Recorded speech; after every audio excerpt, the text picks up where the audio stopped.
Welcome back in to today's Arrowhead Pride Chiefs training camp report. It is Saturday, July 30th. Day 4 Chiefs training camp has wrapped, so we need to welcome on the man, the myth, the legend, Pete Sweeney. Pete, were you lucky enough to win the Mega Millions jackpot last night? I am not. I am not an Illinois resident. I am a resident of the Missouri side of State Line Road, and so it was not me. I wish it were me, but it were not me. I'll say this: if even if I had won, I think I still would have came up to Chiefs training camp today. So I can say that much. Still grinding it out on the field. Yeah. It's for the love of the game, Steve. Come on. Yeah. Oh, I totally get that. I will tell you, I did have a Mega Millions ticket. I got one number, so I won $4. So I got something off of last night's drawing. So you and I together won $4. Yes. So that's good for us. We'll split it. We'll split it for sure. Okay. But anyways, today, Chiefs training camp on the practice field on Saturday. I want to start things off with Jody Fortson. He apparently did leave practice today with a quad injury. Can you fill us in on what happened there? Do we need to be worried about Jody at all?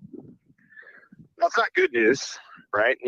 You want a completely healthy Jody Fortson.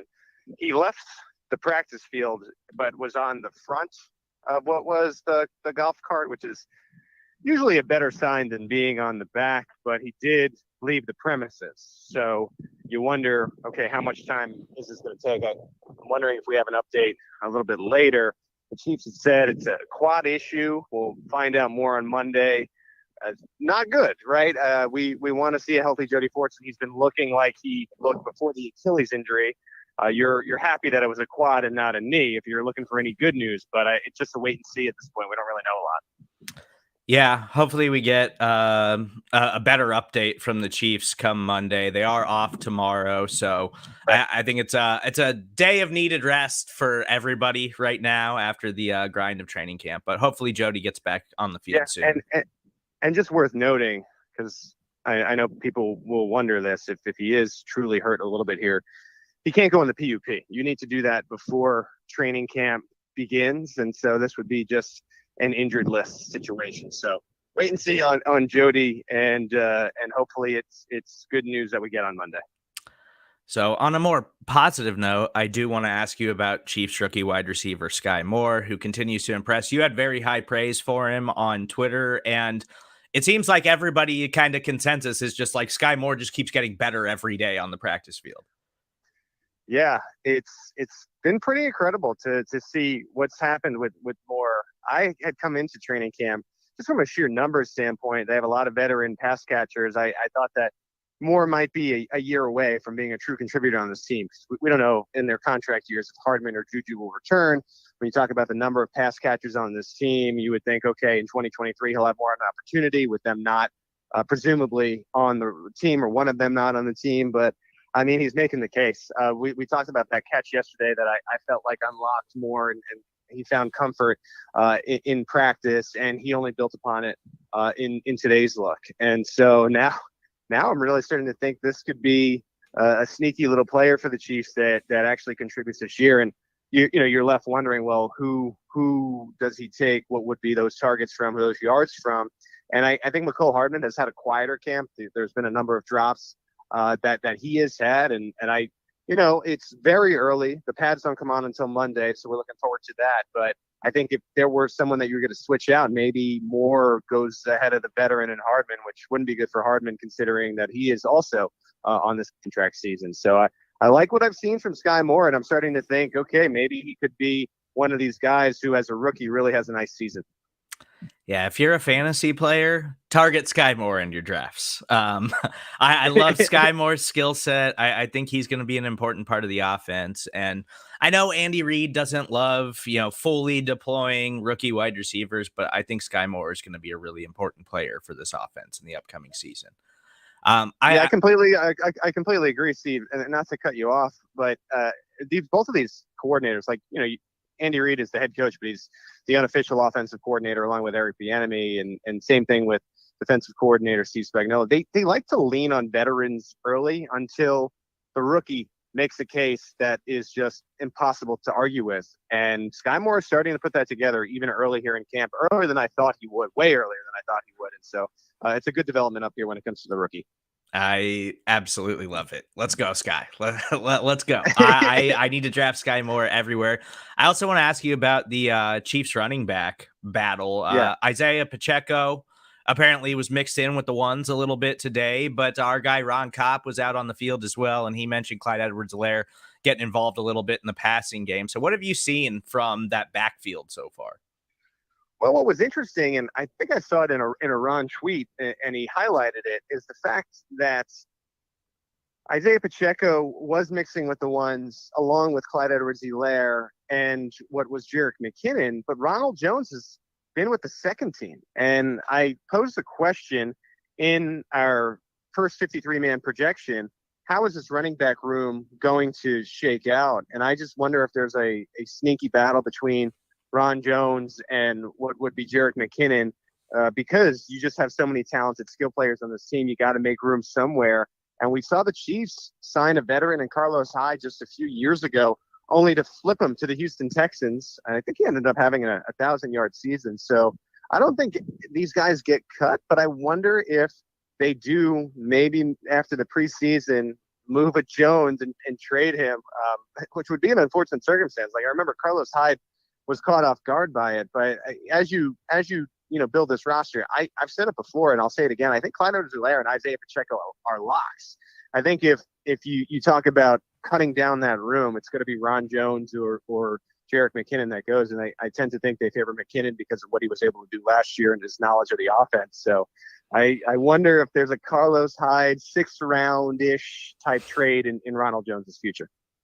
I think that there probably could be, possibly. I think that there's going to be some teams that are running back needy coming out of training camp. And what hurts Ronald Jones, even though I do like his skill set, is he simply can't catch passes. Like, he is just not a pass catcher. He's never been that in his career.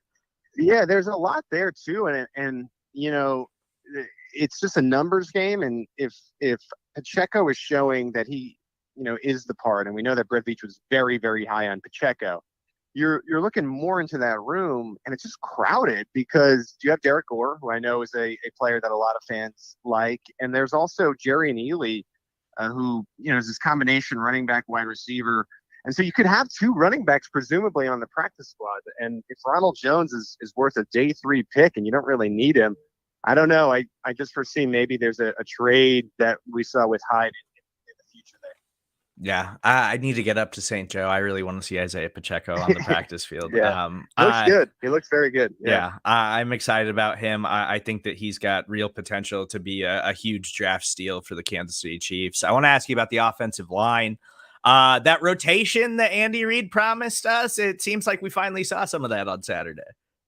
Yeah, they flipped the tackles for the first and second team. You had Andrew Wiley at left tackle, and then you had Roderick Johnson at right tackle with the first team, and then Darian Kennard. He had mentioned it the other day that he'd be working at left tackle. He did with the second team, and then Jaron Christian was at right tackle. So a little bit of mix and match. I've told fans this, and I'm going to continue to say it. The flag that we're looking for is Joe Thuney at left tackle. The second that happens, I think you might be looking at real time for Orlando Brown to miss.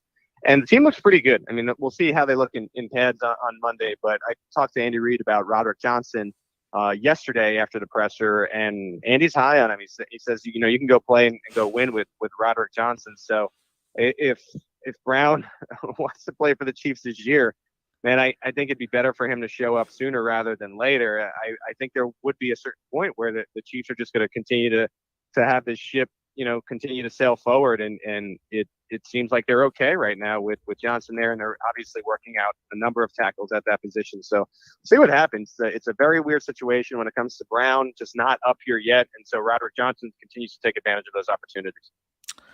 I understand Andy's got to, show positivity towards all of his players. But if you listen to this week's show in BK, Ron the Show Hughley, who has firsthand knowledge of Roderick Johnson from his time with the Houston Texans, that's not really where you want to roll into week one with that guy being one of your starting tackles. But what's been weird about it is we thought it might be Christian, and seems like they're rolling with Johnson right now. I wonder what it looks like, because once you get the pads on Monday, that's when you can really tell, okay, is this guy serviceable as an offensive lineman? So Monday is going to be a big tell. I'm looking forward to Monday's training camp report, because we'll really see these defensive ends going up against Johnson on that left side.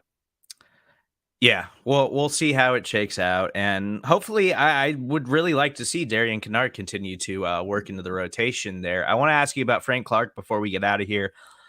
He spoke to the media today. It's the first time we've talked to Frank in a while, and really talked about these offseason changes. And we've been joking around on the Arrowhead Pride Podcast Network about skinny Frank and all this weight that he's dropped this offseason. But I thought he had a lot of interesting things to say, talking about how he's changed his routine to try to better himself and have a bounce back year this season. Yeah, if you're listening to this on recording and not live, pause and go from the podium and listen to Frank and hear him talk. I can't do him justice at the podium today. He was incredible.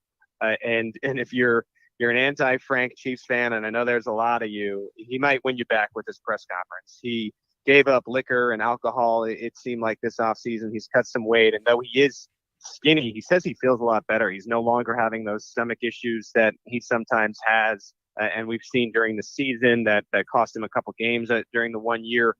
He feels more athletic. He's guiding George Karlaftis, and he has this great story about how he's teaching George Karlaftis, and Karlaftis is getting excited when he's implementing things that Frank has taught him here in the early days of training camp. And I think once you listen to the press conference, even if you are an anti-Frank guy, you're going to be back on his side and rooting for him. And he seems like a guy, and again, it's training camp. There's all these cliches, there's these tropes, but it seems like a guy that really feels, and I'm going to say one of them, like he's in the best shape of his life. And if you're looking for someone who may be in for a rebound season, and someone who could, again, because you look at the defensive end market, even in their older age this past offseason, you can make a lot of money if he goes out there and has a resurgent year and has 10 sacks. And I think this is suddenly a developing storyline of, okay, we're just hoping that Frank can get to like 5 or 6 sacks, right, and be at least 75% of himself. Whereas I think there may be like this rebound year in the cards. And again, once you listen to that press conference, I'll say it again, you'll be back on Frank's side. I can assure you. So if you want to go and listen to Frank today, I would certainly advise it. And I think all at Kansas City, once you do listen to it, we'll be rooting for him to show what he did show during that 2019 Super Bowl run. We haven't seen it in a while, so I know I'm going to be careful here, but I hope to see it here in 2022.